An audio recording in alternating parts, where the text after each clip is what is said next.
Hello third semester के बच्चे, कैसे हैं आप लोग उम्मीद करते हैं कि अच्छे होंगे। और हम भी अच्छे हैं, तभी आपको पढ़ाने के लिए हमेशा उत्सुक रहते हैं, तैयार रहते हैं। यूट्यूब प्लेटफॉर्म पर हो, ऑनलाइन माध्यम से हो। पिछले क्लास में हम लोग फैमिली के बारे में चर्चा किए थे, फैमिली को समझे थे। परिवार हर किसी इंसान के पास होता है। सब कोई आदमी, हर इंसान परिवार का ही हिस्सा होता है, चाहे हम हो, आप हो या कोई भी हो। सभी लोग एक परिवार का ही हिस्सा है। जिस तरह से वृक्ष में लगा हुआ पत्ता का वैल्यू तभी तक होता है जब तक वह वृक्ष से लगा हुआ है। जब वह वृक्ष से नीचे गिर जाता है पत्ता, तो उसका कोई वैल्यू नहीं रह जाता है। इसीलिए परिवार से जुड़ करके रहिए, ताकि आपका भी वैल्यू बना हुआ रहेगा। जब आप परिवार से बिछड़ जाएंगे, जब आप परिवार से अलग हो जाएंगे, तो आपका कोई वैल्यू नहीं रहने वाला। कोई भी आपको आकर के कुछ सुना जाएगा, कुछ कह जाएगा। क्यों? क्योंकि आपके पीछे कोई खड़ा नहीं है। परिवार चाहे जैसा भी हो, जितना बुरा से बुरा, खराब से खराब क्यों ना हो और अच्छा से अच्छा क्यों ना हो, हमेशा ये चेष्टा कीजिए, हमेशा ये कोशिश कीजिए कि परिवार से जुड़ करके ही मुझे रहना है। जब आप परिवार से जुड़ करके रहेंगे, तो दुनिया का कोई भी शक्ति जो है ना, दुनिया का कोई भी दुश्मनी, वो आपसे सोच समझ करके कोई व्यक्ति निकालेगा। इसीलिए परिवार से जुड़ करके रहना बेहद ज्यादा महत्वपूर्ण है। पिछले क्लास में हमने ये भी चर्चा किया था कि परिवार की परिभाषा क्या होती है, और परिवार के ऊपर कुछ मनोवैज्ञानिकों ने क्या क्या अपना परिभाषा दिया है। इस चीजों पर चर्चा किए थे। लेकिन आज हम लोग परिवार के विशेषताओं पर चर्चा करेंगे। परिवार क्यों जरूरी है, परिवार में रह करके क्या क्या परिवार की विशेषताएं हैं, इस सभी चीजों पर आज हम लोग चर्चा करेंगे। तो आप वीडियो के अंत तक निश्चित बने हुए रहेंगे, तभी आप परिवार के एक अच्छे सदस्य के रूप में कहलाएंगे, परिवार से अच्छे से जुड़ करके रहेंगे। समझ में आ गया बच्चों? चलते हैं सीधे परिवार की विशेषता की ओर, जिसमें से परिवार की विशेषता की ओर चलेंगे, जिसमें से सबसे पहले है सार्वभौमिक संस्था। परिवार क्या है? मैंने कल भी बताया था कि परिवार एक सार्वभौमिक संस्था है, जहां सभी लोग रहते हैं, तभी उस परिवार का निर्माण हो पाता है। इसमें कहता है कि संपूर्ण विश्व के प्रत्येक देश में परिवार किसी न किसी रूप में पाया जाता है। इस जमीन पर, इस धरती पर जितने भी देश है विश्व में, उस सभी देशों में किसी न किसी रूप में परिवार पाया जाता है। अतः यह एक सार्वभौमिक संस्था है। सभी मनुष्य किसी न किसी परिवार के सदस्य होते हैं, इसीलिए यह एक सार्वभौमिक योग्यता है। समझ में आ गया बच्चों? दूसरा है सामाजिक संरचना में केंद्रीय स्थिति। समाज का जब संरचना होता है, समाज का जब निर्माण होता है, उसमें परिवार की अहम भूमिका होती है। जब तक परिवार नहीं रहेगा, तब तक समाज का निर्माण नहीं होगा। इसीलिए परिवार का होना जरूरी है। जब बहुत सारे परिवार लोग आसपास रहने लगते हैं, तो वहां एक समाज का निर्माण होता है, समाज का संरचना खड़ा होता है। इसीलिए इसमें कहता है सामाजिक संरचना में परिवार की केंद्रीय स्थिति होती है, तथा समाज का निर्माण भी पारिवारिक रूपी इकाई से मिलकर होती है। बहुत सारे पारिवारिक रूपी इकाई मिलती है, तभी समाज का निर्माण होता है। अगला कहता है रक्त संबंध एवं वंशनामा की व्यवस्था। हमारे परिवार में क्या होता है? रक्त संबंध। कहता है ना कि ये मेरा अपना खून है, ये मेरा सहोदर भाई है, अपना भाई है। तो ये रक्त का जो संबंध है ना, ये बहुत मायने रखता है परिवार बनने के लिए, परिवार बनाने के लिए। अगर रक्त का संबंध नहीं रहेगा, तो वह परिवार नहीं कहलाता है। वो समझ जाता है कि ये कोई दूसरा है, ये कोई अलग आदमी है। इसलिए रक्त का संबंध जरूरी होता है। इसमें कहता है सभी परिवारों में जो भी बच्चे पैदा होते हैं, उनमें आपस में और माँ बाप में रक्त संबंध पाया जाता है। जब माँ बाप से बच्चे का जन्म होता है, तो उसका रक्त संबंध पाया जाता है, जिसको डीएनए कहते हैं, वो पाया जाता है, संबंध पाया जाता है। सभी परिवारों में वंशनामा की व्यवस्था के आधार पर नामकरण किया जाता है। वंशनामा के आधार पर नामकरण किया जाता है। जैसे कोई आदमी लिखता है ना कि सूर्यकांत ठाकुर, तो उनके बच्चे का क्या नाम पड़ेगा? अगर लड़का है तो उसके बच्चे का नाम पड़ेगा, कुछ भी नाम रख देंगे, लेकिन लास्ट में ठाकुर नाम पड़ेगा। ये वंशनामा के आधार पर क्या होता है? परिवारों का नामकरण होता है। उसी के नाम से परिवार के बच्चे पहचाने जाते हैं। जब उनके भी नाम में ठाकुर लगा रहेगा, बच्चे के नाम में भी, पिता के नाम में भी, बच्चे के नाम में भी, तो बच्चे का पहचान उसी परिवार से होगा कि वह ठाकुर परिवार से है। तो ये पहचान होता है। पितृवंशीय परिवार में यह नामकरण पिता के वंश के आधार पर होता है। पितृवंशीय परिवार में पिता के नाम के आधार पर उसका वंशनामा होता है, और मातृवंशीय परिवार में माता के नाम पर क्या होता है, माता के नाम पर उनका नामकरण होता है। समझ में आ गया? आगे बढ़ते हैं। अगला है बच्चों निश्चित निवास स्थान। परिवार बनाने के लिए परिवार की विशेषता ये होती है कि परिवार का एक निश्चित निवास स्थान होना चाहिए। वह घुमंतु भोटिया नहीं होना चाहिए। आज यहाँ रह लेंगे, कल वहां रह लेंगे, परसों वहां रह लेंगे, तो ये घुमंतु भोटिया नहीं होना चाहिए। आप जहां भी रहे, कहीं भी रहे, लेकिन एक परिवार कोई अस्थाई परिवार होता है, अस्थाई परिवार का होना भी चाहिए। मैं पटोरी में रहता हूं, मेरा यहाँ छोटा परिवार, लेकिन हम किसी न किसी परिवार के हिस्सा हैं। हमारा घर दरभंगा है, तो उस दरभंगा में भी मेरा परिवार है ना, वहां मम्मी पापा भाई बहन सभी लोग हैं, दादा दादी सब लोग हैं, तो हम उस परिवार के हिस्सा है, एक अंग हैं, उस वृक्ष के एक हम पत्ते हैं। समझ में आ गया बच्चों? अगर हम उस वृक्ष से अलग रहेंगे, अलग टूट कर हो जाएंगे, तो हमारा कोई वैल्यू नहीं है। लेकिन हम उनसे जुड़ करके है, हम हमेशा घर जाते आते हैं, हमारा परिवार से जुड़ाव है, हमारा समाज से जुड़ाव है। तो जब परिवार और समाज से जुड़ाव होता है तो क्या हम उससे अलग हैं? क्या नहीं, उनसे अलग नहीं है, हम अपने परिवार के साथ ही है। अगला है, इसीलिए निश्चित निवास स्थान होता है हमारा। निवास स्थान लगभग निश्चित ही होता है, परंतु कुछ दशाओं में जैसे नौकरी के लिए अन्यत्र बसना आदि के कारण परिवार समाप्त नहीं हो जाता है। अगर आपका नौकरी कहीं दूसरे जिला में हो जाए तो आप वहां चले जाएंगे, तो इसका मतलब परिवार खत्म नहीं हो जाएगा। अभी मैंने बताया ना कि मेरा घर दरभंगा है, लेकिन मैं यहाँ रहता हूं, तो मेरा परिवार खत्म नहीं हो गया, मेरा परिवार है, मेरे परिवार से रिलेशन है। तो इसीलिए ये क्या हो गया कि परिवार के साथ संबंध होना चाहिए, निश्चित निवास स्थान होती है परिवार का।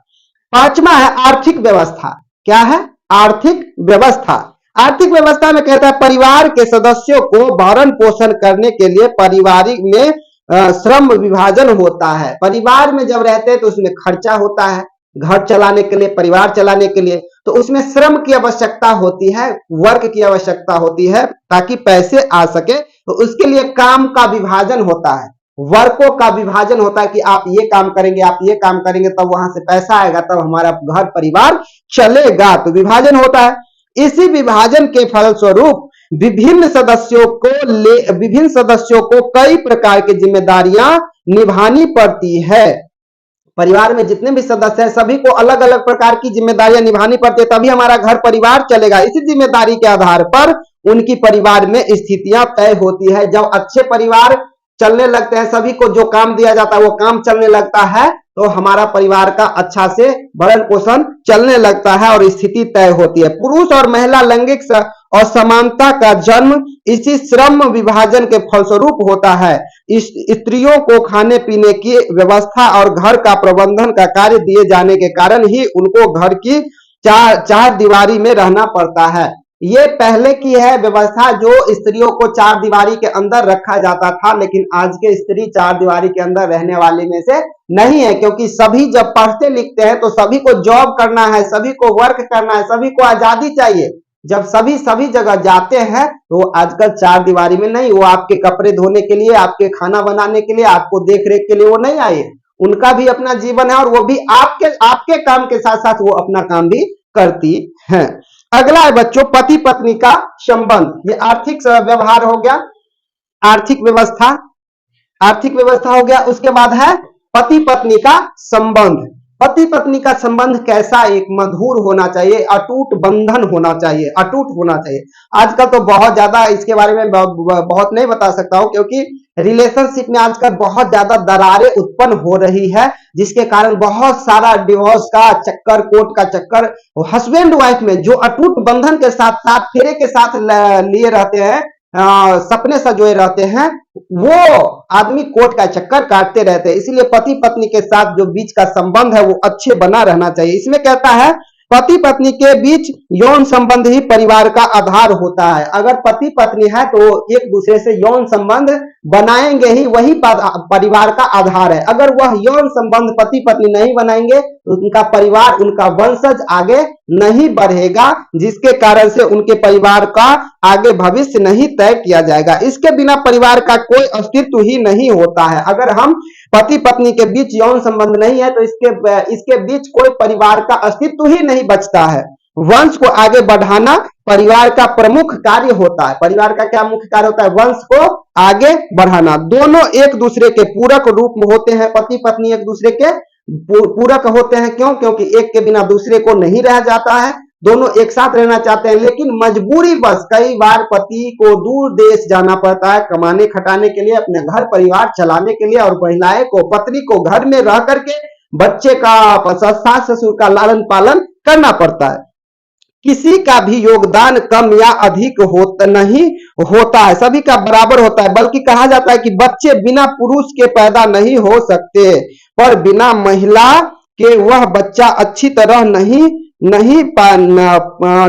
तरह पल नहीं सकता। बिना महिला के अच्छा तरह वह पाला नहीं जा सकता है, और बिना पुरुष के बच्चे पैदा नहीं किए जा सकते हैं। लेकिन इसमें भी मैं थोड़ा सा इंक्लूड करना चाहूंगा, क्योंकि आजकल ऐसे ऐसे टेक्नोलॉजी आ रहे हैं जो बिना फादर्स के ही बच्चे पैदा होते हैं।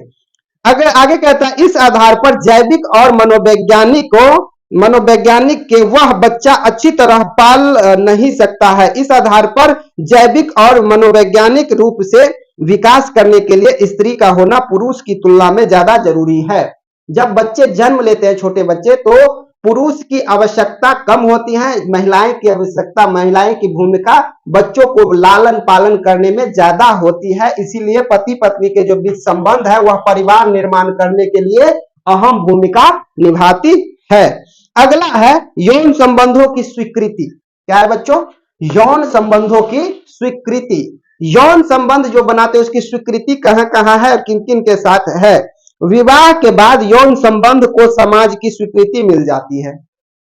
विवाह के बाद, शादी के बाद उस स्त्री और पुरुष को यौन संबंध बनाने की अनुमति यानी स्वीकृति समाज के द्वारा मिल जाती है, परिवार के द्वारा मिल जाती है। लेकिन शादी से पहले इस तरह का व्यवहार अच्छा नहीं है, समाज के लिए अच्छा नहीं है। लेकिन आजकल कोर्ट के द्वारा हमारे देश में एक ऐसा कानून भी लाया गया जिसको कहते हैं उसको क्या कहते हैं, लिव इन रिलेशन।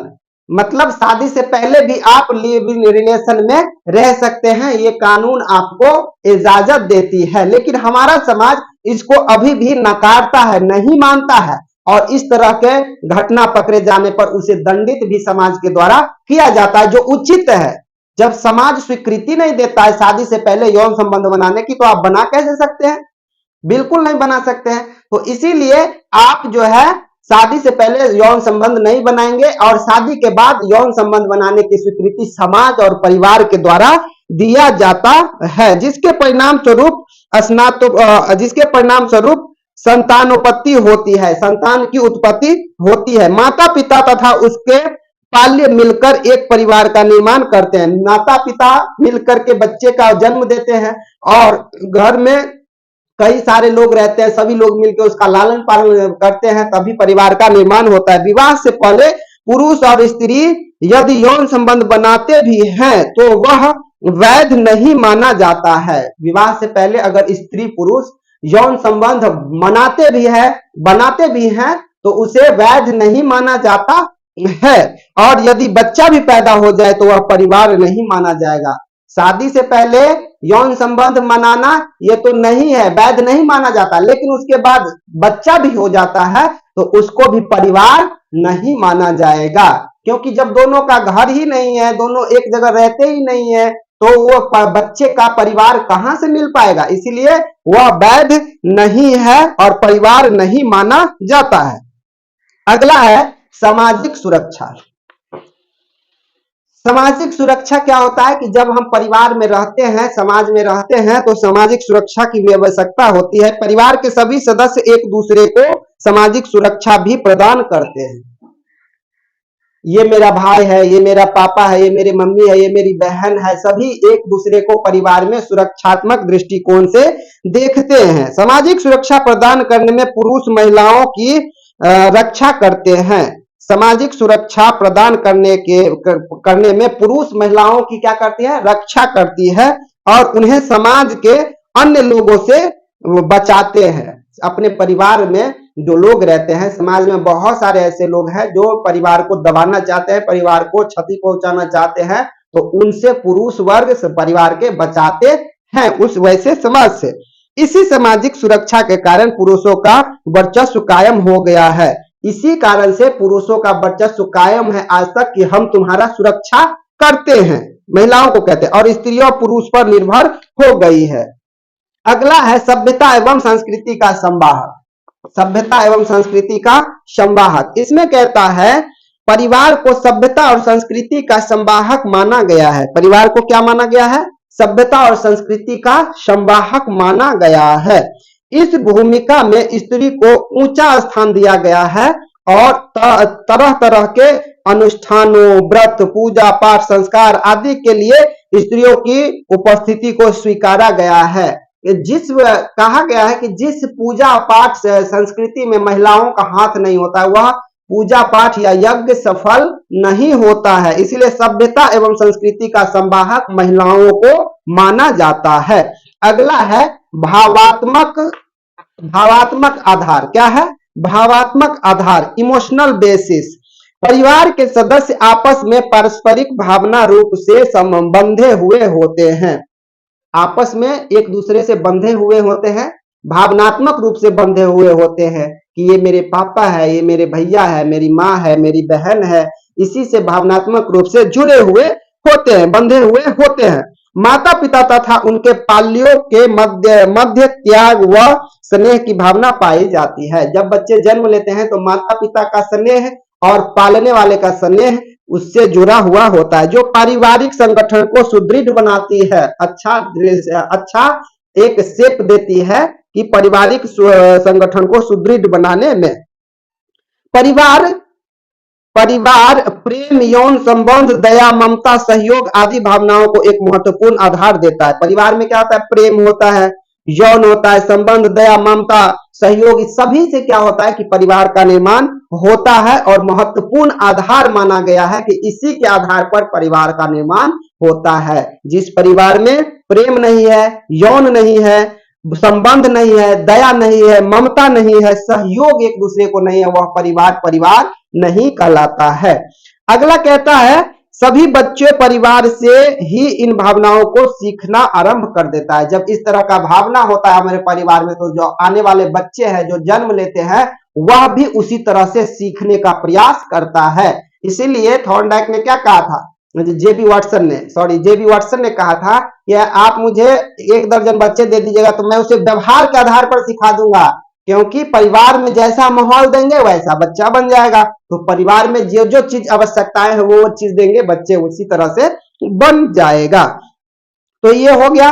अगला है परिवार वास्तविकता सदस्यों से मिलकर बनता है। परिवार वास्तविकता सदस्यों से, परिवार किसी ऐसे अरे गहरे को उठा करके एक साथ रख लेंगे तो परिवार नहीं हो जाएगा। परिवार के लिए वास्तविक सदस्य की होना जरूरी होती है।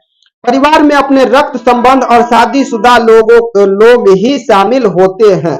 परिवार में अपने रक्त से संबंध, खून से संबंधित लोग होते हैं और शादीशुदा लोग ही शामिल होते हैं। बाहर का कोई भी सदस्य इसकी सदस्यता प्राप्त नहीं कर सकता है। बाहर का कोई भी सदस्य इसकी सदस्यता प्राप्त नहीं कर सकता है। जो हम इस परिवार में रह जाए, कोई भी सदस्य प्राप्त नहीं कर सकता है, और जो प्राप्त करता है वह उस घर को बर्बाद करने के लिए आ जाता है।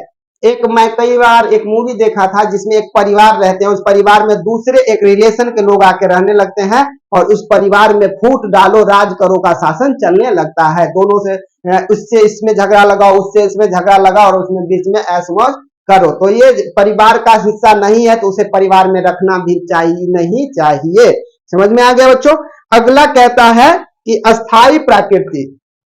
कहाँ है अस्थाई प्राकृतिक, वहां जगह नहीं था इसलिए यहां लिख दिया अस्थाई प्राकृतिक। परिवार होने के लिए अस्थायी प्रकृति का होना बहुत ज्यादा जरूरी है। परिवार एक ऐसी सामाजिक संस्था है जिसकी प्रकृति अस्थायी होती है, जिससे क्योंकि इसके सदस्य अस्थायी होते हैं।